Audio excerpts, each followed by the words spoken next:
Hej alle sammen. Jeg hedder Frej, og jeg vil lige starte med at fortælle, hvilken gruppe jeg er i. Jeg er i gruppe med Osan, Christian, Tino og Rasmus. Ham der er nogen, der kalder Batman. Og vi har fået til opgave at analysere, fortolke og perspektivere Johannes V. Jensens tekst, Johannes V. Jensens tekst, der hedder Maskinerne, som er et essay. Det er faktisk et uddrag fra Maskinerne, det kan jeg læse her. Yep. Og jeg vil starte lidt med at fortælle, hvad vi kommer ind på. Og det står ikke lige her, fordi vores PowerPoint blev ikke lige færdig, men vi kommer lidt ind på, hvor den foregår henne, hvilken tid foregår den i, hvad for nogle personer optræder i den, der er ikke så mange, men der er til gengæld lidt, hvad for et sprog skriver den i, en tidslinje over den, opstilling af teksten, en lille fortolkning, og så hvis vi får tid til det, som bliver lidt, det er rigtig meget, så kommer vi måske ind på en perspektivering. Som sagt, jeg var i gruppe med, det gider jeg ikke snakke mere om, men nej, 2 sekunder. Mit manuskript for lige, det gik lige af.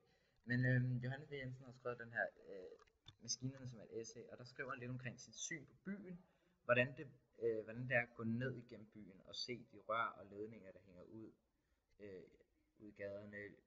Tanken om, at det der lys, der var der, den blå himmel, lugten af den friske luft, den bare ikke gerne mere. Det er ikke det samme mere.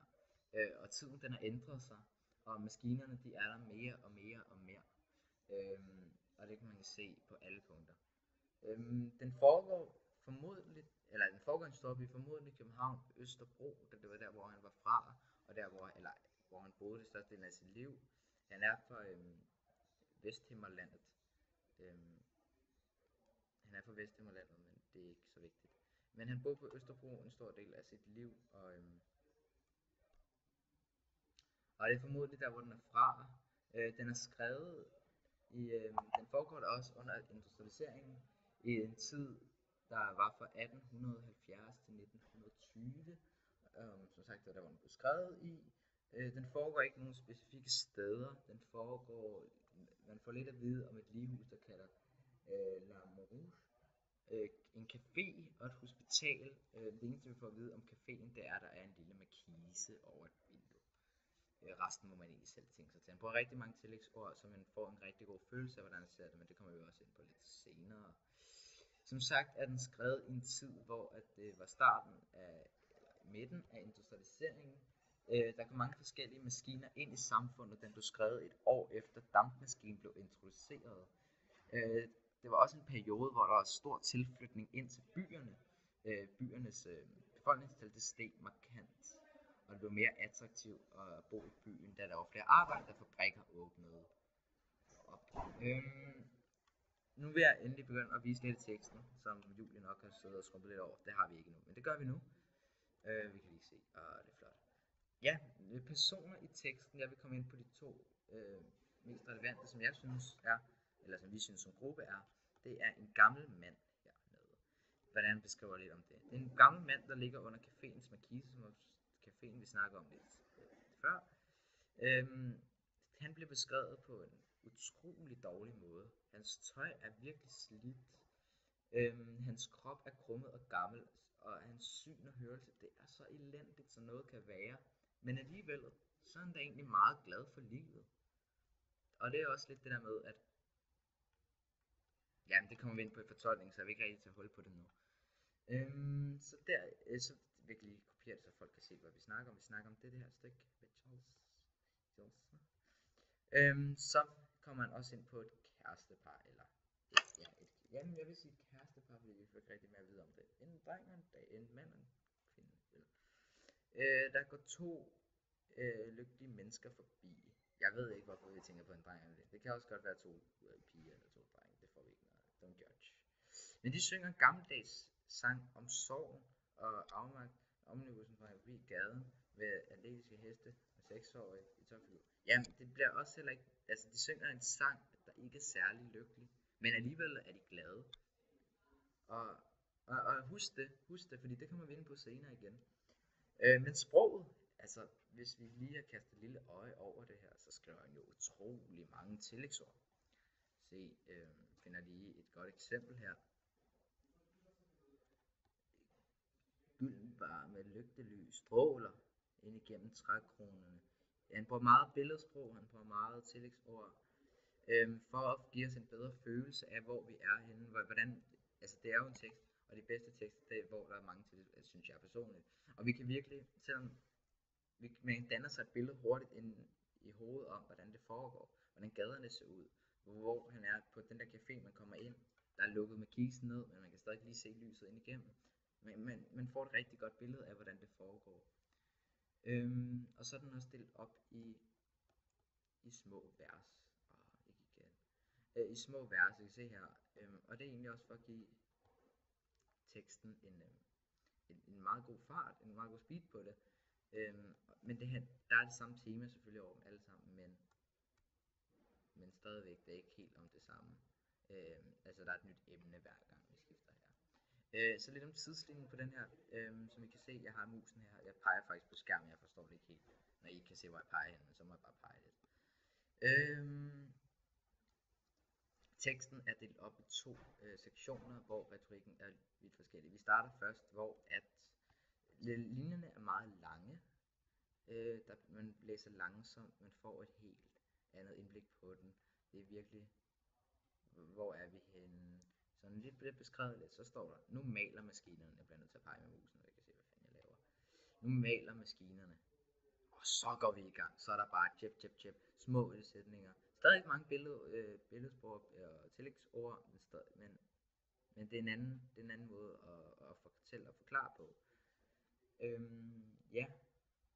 Og opstillingen i teksten, kan jeg se, det er delt op i små mellem 2 til 9 linjer per vers, hvis det er det, man kalder det. Det må du lige forklare bagefter, Julie, fordi jeg ved ikke lige, hvad det hedder. Og den er skrevet op på jamen, der er jo små vers, og det er jo også lidt for at få lidt det der. Det giver i hvert fald, personligt synes jeg, det giver meget godt mening, fordi den er stille flot op og skrevet godt. Fortolkningsdelen. Ja, vi er ikke så lang tid tilbage, kan jeg se, der er gået 7 minutter og 17, 18, 19, 20 sekunder. Fortolkning. Jamen, han beskriver byen på en både positiv og negativ måde. Han skriver det jo som om det er dårligt, men på en positiv vinkel. For eksempel med den gamle mand. Han er jo grim. Han er gammel. Han duer ikke til noget, men han er glad. Det er jo ikke godt folk for den spil, men det er jo egentlig meget godt. Og det samme, altså den måde han ligger under lyset på, men han er stadig glad. Det er som om at lidt også at fortælle, at Gud, han er der ikke rigtig mere. Det er maskiner, der er den nye Gud. Og jeg havde lige en klump i halsen, undskyld. At det var den nye Gud, der var der. Og det er sådan, verden kommer til at blive. Så er der også lige noget, jeg glemte at fortælle før. Det var med sproget, han brugte. Det var, at Johannes V. Jensen, han var fra starten af, eller han skrev mange af tekster i starten af 1900-tallet. Og det var der, hvor det var ham, der startede en ny trend at skrive i en meget moderne måde at skrive i. Så hvis man læser mange tekster efter den tid, så kan man se, at de følger meget an på, hvordan han skriver i. Og det er blevet rigtig moderne at skrive på den her måde, og ja, det var bare lige det, jeg glemte at sige før. Så har vi snakket i 8,5 minutter, og jeg vil sige, at det har været en fornøjelse, men jeg fortsætter lige lidt. Ja, men lidt det der med, at han beskriver det på en dårlig måde, men stadigvæk han har en positiv tilgang til det. Jeg ved ikke, hvorfor jeg scroller op og ned, så kan I se det. Ja, det var egentlig lidt det, vi havde. Vi har jo, vores perspektivering er på en computer derhjemme, så vi ikke rigtig kunne få noget, at ja, han er ikke i skole, så hvis vi skal sige sandheden, han pjekker sikkert, så må han gå væk. Ja, jeg skal ikke sige nogen ord. Men hvis vi skal sige lidt om Johannes V. Jensens liv i det sig selv, så er han født i, faktisk lige i starten af,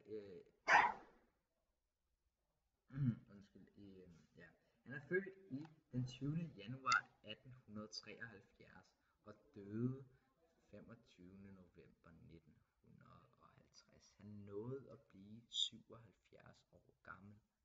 De genrer, han skrev i, det var romaner, digte og fortællinger, som var lidt den her. Og han skrev også et par essays, som også den her. Den har påvirket mange, som for andre forfattere, som har gået ud og sagt, vi har faktisk fået på vores inspiration fra ham, f.eks. Tom Christensen, som også har skrevet en masse spændende ting. Han er faktisk fra landet, så også han har lavet den samme som industrialisering, det gjorde med at flytte ind til byen, selvom han ikke rigtig var arbejder. Hans far han var dyrlæge, og de kom derud fra landet fra Vesthimmerlandet, og hans mor hed Marie. Begge to Jensen til efternavn, og de var fra Falster, kan man sige. Men Himmerland, det er på Farsø. Ja. Han er mest kendt for novellesamlingen Himmerlands historier, hvor romanerne Kongefald og Den lange rejse er i. Han har også skrevet et par skuespil, som hedder Trods med baggrund med hans egen novelle. Så han har lavet lidt forskelligt, og der er nogle af dem, der er blevet opført i selv i USA. Sikkert Broadway, altså han er stor mand. Han har også vundet en...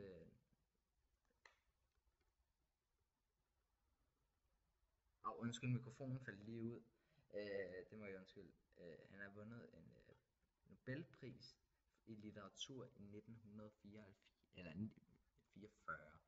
Så jamen, han døde der på Østerbro, hvor han boede mest af sit voksenliv. Og, spændende mand.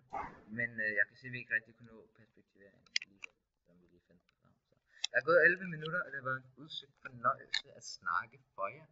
I må fortsætte en rigtig god dag. Og husk at klappe, fordi det vil gøre mig rigtig glad.